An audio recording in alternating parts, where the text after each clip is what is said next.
Bom dia, bom dia, bom dia para você. Hoje mais uma manhã, mais um dia se iniciando, um dia debaixo da graça e da presença do Senhor Jesus Cristo. Amados irmãos, eu espero que todos estejam felizes, eu espero que todos estejam com saúde, porque a alegria do Senhor é a nossa força, o Senhor é o nosso Redentor e Ele vive para todo sempre. Que nós venhamos sempre estar alegres e felizes debaixo da graça de Deus. Tira essa preocupação da sua mente, tira essa preocupação do seu corpo, tira essa preocupação sobre a sua vida, tira essa preocupação sobre a sua caminhada. Amados irmãos, a palavra de Deus nos diz que quando nós somos fracos, é aí que nós estamos fortes. Nós temos que nos manter fortes, nos manter de pé para caminhar diante da palavra e da presença de Deus. Hoje, amados irmãos, é quinta-feira, dia 22 de fevereiro de 2024. Seja bem-vindo, que a graça do Senhor esteja convosco. Vamos ler, amados, sem demora, o livro de Gênesis, capítulo 37, do versículo 20. Gênesis 37, a partir do versículo 20, mas nós vamos acompanhar ele todo, mas nós vamos ler o versículo 20. Desde já, não se esqueça de se inscrever no canal, de deixar seu like, seu comentário e compartilhar. Diz assim a palavra de Gênesis, capítulo 37. Vinde agora, matemo e lancemo numa dessas covas, e diremos, um animal selvagem o devorou. Veremos então o que será dos seus sonhos. Amados irmãos, o tema dessa mensagem hoje é: qual o preço do seu sonho? Existe um ditado popular que diz: sonhar não custa nada, mas todo sonho que vem do Senhor custa alguma coisa. Ele tem um preço. José, amados, era um jovem com 17 anos, o 11º filho de Jacó. Vivia sem muitas perspectivas de vida, pois teoricamente não teria direito sobre herança patriarcal, visto não ser primogênito da família.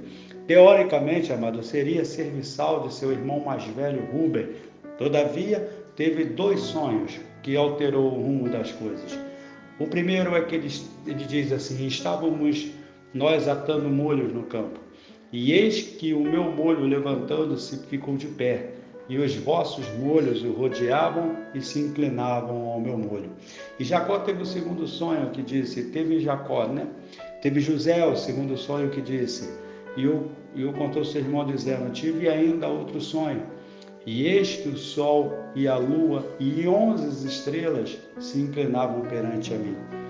Amados, o sonho de José suplantava os seus 10 irmãos mais velhos, porque quanto maior o sonho, maior é o preço que vai se pagar. Os sonhos de José trouxeram ódio aos seus irmãos. Seus irmãos, pois, o invejaram, mas seu pai guardava o caso do seu coração. Está lá em Gênesis 37, versículo 11. Para aquela família, amado, inclusive o pai, era difícil de entender que aquele menino era escolhido de Deus para um trabalho especial. Era uma trajetória até a realização dos seus sonhos. Aproveitando que um dia seu pai o mandou que levasse alimento e acompanhasse o trabalho dos seus irmãos temporariamente, tramaram contra o sonhador. A trama era matar José e lançá-lo numa cova vazia, e anunciar ao velho pai, a Jacó, que uma besta fera o tinha comido. Ironicamente, José foi salvo da morte pelo primogênito Rúben, na teoria, o que seria o maior prejudicado pelos sonhos do menino. A cova, amados, é o símbolo de isolamento, de solidão. Naquela cova, José teve tempo suficiente para refletir sobre os seus sonhos e se valeria a pena viver por eles. E qual a perspectiva da pessoa que tem? Qual a perspectiva que a pessoa tem dentro de uma cova, mano? Quem sabe você esteja numa dessa cova e se sente só, esquecido. Estar na cova, mano, é viver diferente dos demais. Às vezes é necessário nós estar só para aprender a dar valor às pessoas que estão nas nossas voltas, serem compreendido para aprender a compreender melhor as pessoas, ser rejeitado para aprender a valorizar as pessoas que nos amam. e que estão sempre à nossa volta. Se você está numa cova hoje, não desista, não perca a esperança. Deus está querendo te ensinar algo, né? De repente, a escuridão da cova ela se torna uma luz. O jovem José ele é retirado da cova e disse: oba, né? Quem sabe a felicidade está de volta. Mal sabia ele, amado, que o problema iria continuar.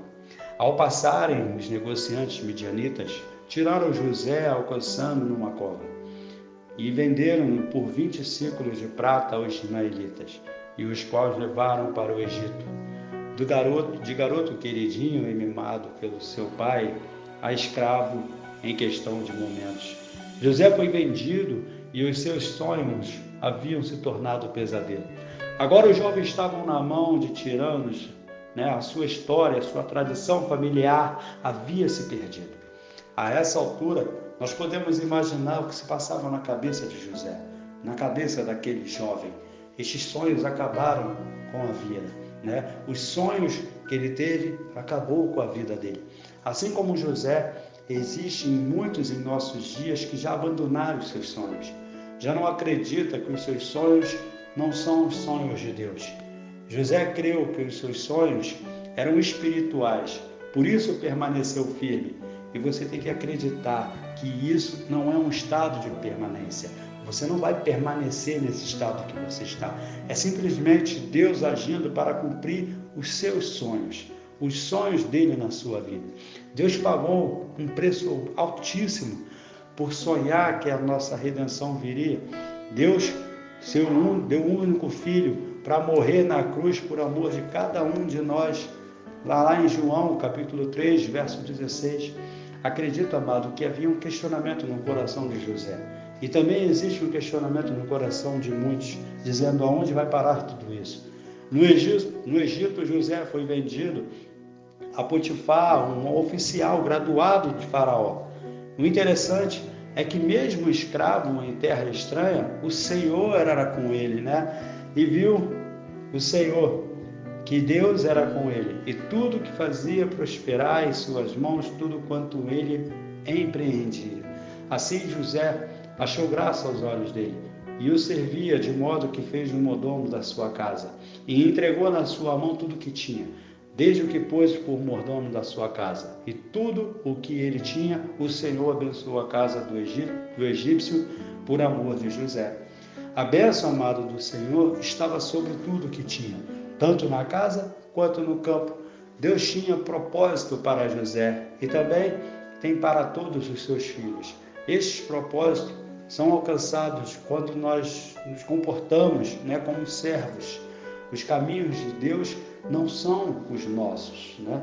Os caminhos de Deus não são os nossos caminhos que nós almejamos. Os caminhos de Deus são os caminhos de Deus. Quando tudo parecia estar bem, José estava ocupando a chefia da casa de Potifar. E a vida lhe prega mais um golpe, amado.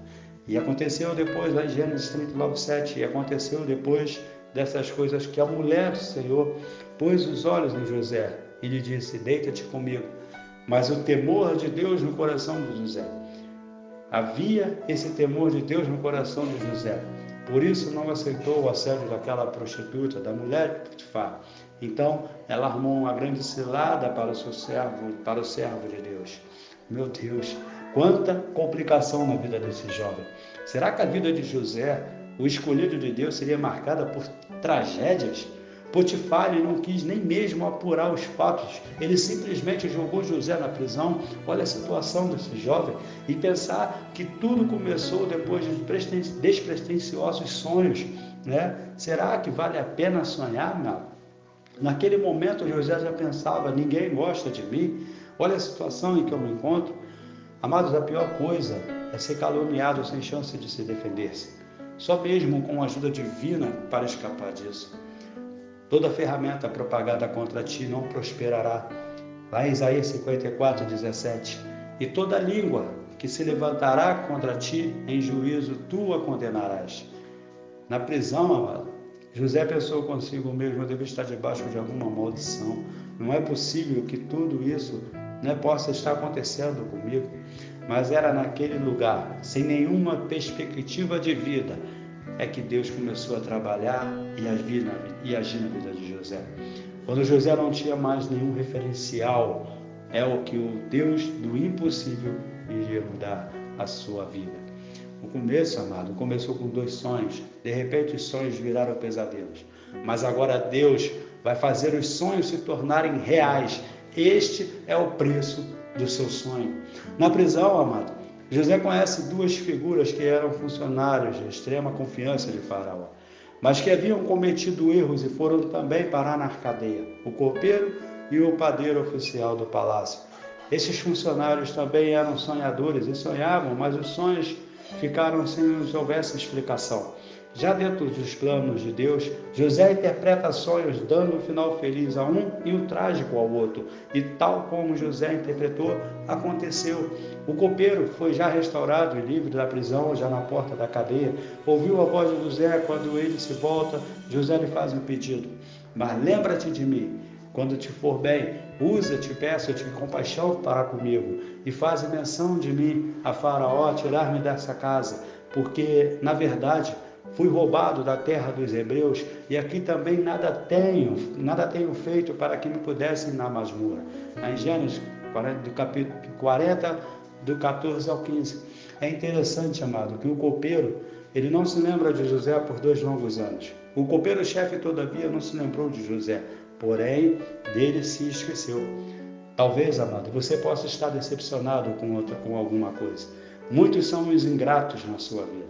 José, nesse momento da sua vida, já não era mais tão jovem. Não é que Faraó também era um sonhador? Quando os sonhos são de Deus, somente os filhos de Deus podem interpretá-los. E foi assim que aconteceu. José foi levado diante de Faraó e José interpretou. E Deus o levou à soberania. José se tornou o governador do Egito.